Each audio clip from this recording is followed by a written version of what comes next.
Assalamualaikum warahmatullahi wabarakatuh. Salam dan bahagia. Saya Lindawati Batubara, SPD SD, Unit Kerja SDN 10 11 10 Gunung Tua, CGP Angkatan 11, Kabupaten Padang Lawas Utara.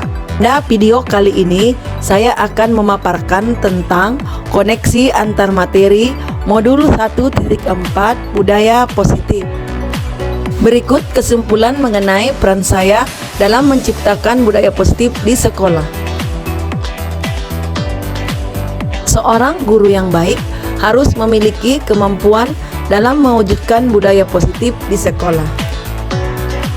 Budaya positif tersebut dapat dijalankan dengan menerapkan konsep-konsep inti seperti disiplin positif, memahami motivasi perilaku manusia berkaitan dengan hukuman dan penghargaan, posisi kontrol seorang guru, 5 dasar kebutuhan manusia, pembuatan keyakinan sekolah atau kelas, dan penerapan segitiga restitusi dalam penyelesaian masalah. Adapun keterkaitan budaya positif dengan materi sebelumnya, yaitu yang pertama filosofi Ki Hajar Dewantara.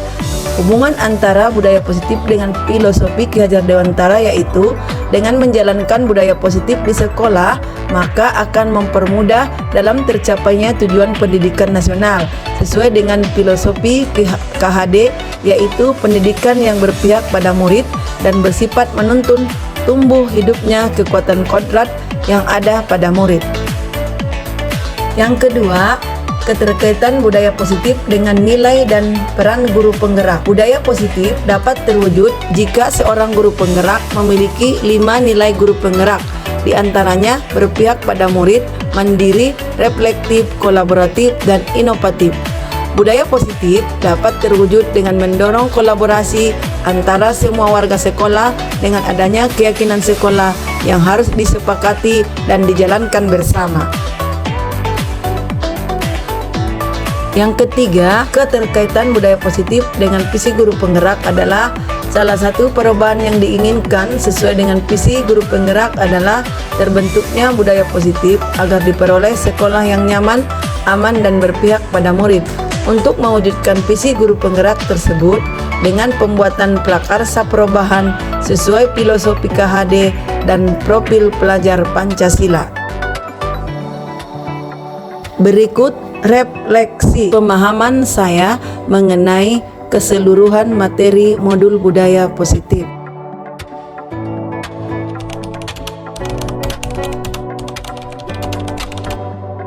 Saya sudah memahami konsep-konsep inti dalam modul budaya positif berkaitan dengan disiplin, teori kontrol, teori motivasi, hukuman dan penghargaan, posisi kontrol guru, kebutuhan dasar manusia, keyakinan kelas, dan segitiga restitusi. Seluruh konsep inti tersebut harus diresapi dalam diri, diwujudkan dalam tindakan, dan dibagikan pada rekan guru di sekolah. Yang pertama, disiplin positif. Disiplin positif adalah cara penerapan disiplin yang mengajarkan anak bertanggung jawab dan menumbuhkan kesadaran diri berdasarkan nilai-nilai kebajikan. Disiplin positif lebih ke arah disiplin diri yang dapat mengontrol diri dalam melakukan segala tindakan. Disiplin positif dapat membuat murid memahami dan menyadari berdasarkan motivasi internal, bukan akibat paksaan, ujian, atau hukuman. Yang kedua, guru harus dapat memahami motivasi perilaku manusia. Terdapat 3 motivasi perilaku manusia, diantaranya 1. Untuk menghindari ketidaknyamanan atau hukuman, 2. Untuk mendapatkan imbalan atau penghargaan dari orang lain, 3. Untuk menjadi orang yang mereka inginkan dan menghargai diri sendiri dengan nilai-nilai yang mereka percaya. Saat guru memahami ketiga motivasi perilaku manusia, maka guru dapat memilah motivasi perilaku apa yang ada pada murid. Jika murid memiliki motivasi untuk menghindari kenyamanan dan mendapatkan imbalan atau penghargaan, maka motivasi yang ada pada anak masih bersifat eksternal. Dalam hal ini, guru harus berupaya menciptakan motivasi internal untuk menjadi orang yang mereka inginkan dan menghargai diri sendiri dengan nilai-nilai yang mereka percaya. Jadi sebaiknya guru menghindari hukuman dan pemberian penghargaan berlebihan agar meminimalisir motivasi eksternal dalam diri siswa. Yang ketiga, posisi kontrol seorang guru. Terdapat 5 posisi kontrol seorang guru, yaitu penghukum, pembuat merasa bersalah, teman, pemantau, dan manajer. Di antara kelima posisi kontrol tersebut, sebaiknya seorang guru menggunakan posisi kontrol sebagai manajer.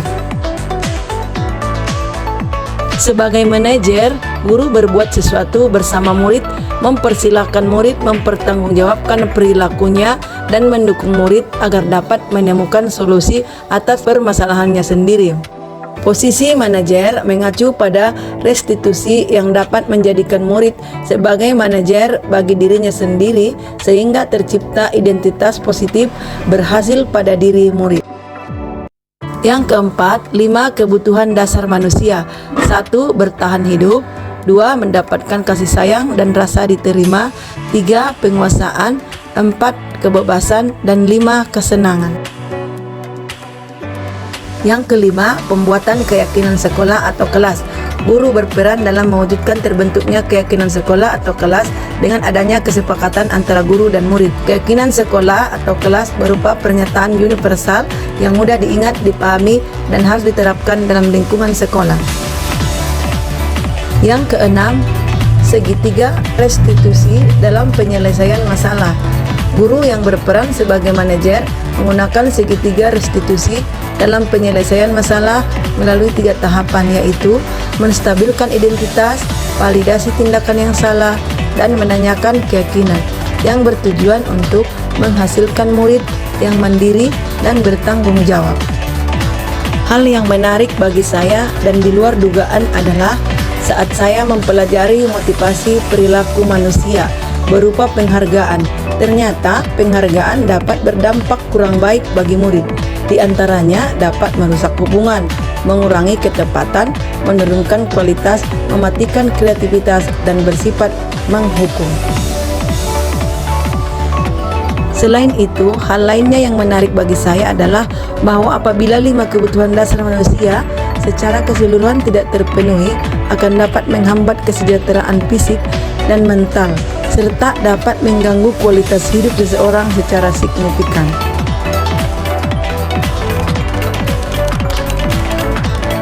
Perubahan yang terjadi adalah saya menyadari posisi kontrol yang biasa saya lakukan adalah sebagai penghukum dan pemantau, seharusnya sebagai manajer, dengan cara menangani masalah menggunakan segitiga restitusi, dan saya jadi lebih mampu menahan emosi saat ada siswa yang melanggar disiplin.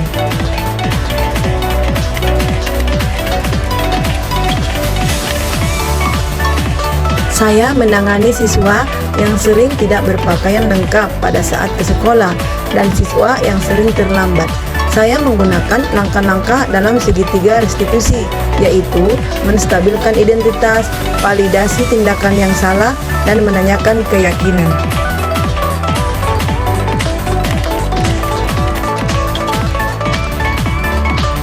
Perasaan saya sangat termotivasi untuk terus memperbaiki diri sesuai dengan nilai-nilai budaya positif di sekolah.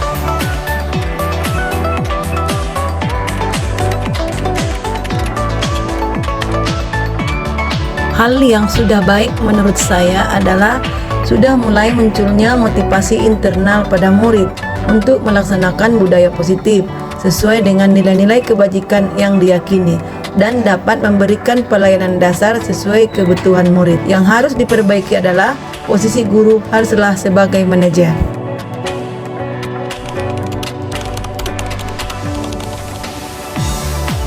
Sebelum mempelajari modul ini, posisi kontrol yang saya lakukan adalah sebagai penghukum dan pemantau. Perasaan saya saat itu, saya selalu diliputi perasaan bersalah karena harus memberikan hukuman dan konsekuensi jika anak berbuat kesalahan.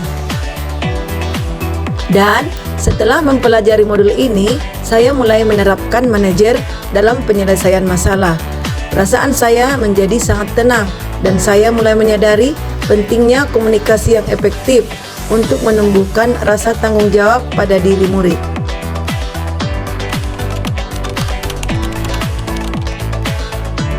Pernah, namun saya hanya menggunakan satu tahapan saja, yaitu validasi tindakan yang salah.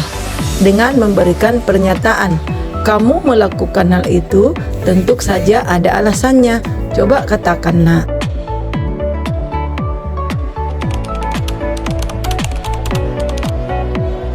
Lain yang penting dipelajari dalam proses menciptakan budaya positif adalah melakukan kolaborasi antar sekolah dan orang tua murid agar budaya positif ini jangan hanya dilakukan di kelas atau di sekolah saja, namun juga di rumah agar menjadi suatu kebiasaan atau karakter saat berada di lingkungan sekolah ataupun di lingkungan dimanapun. Sekian video saya kali ini. Terima kasih. Wassalamualaikum warahmatullahi wabarakatuh.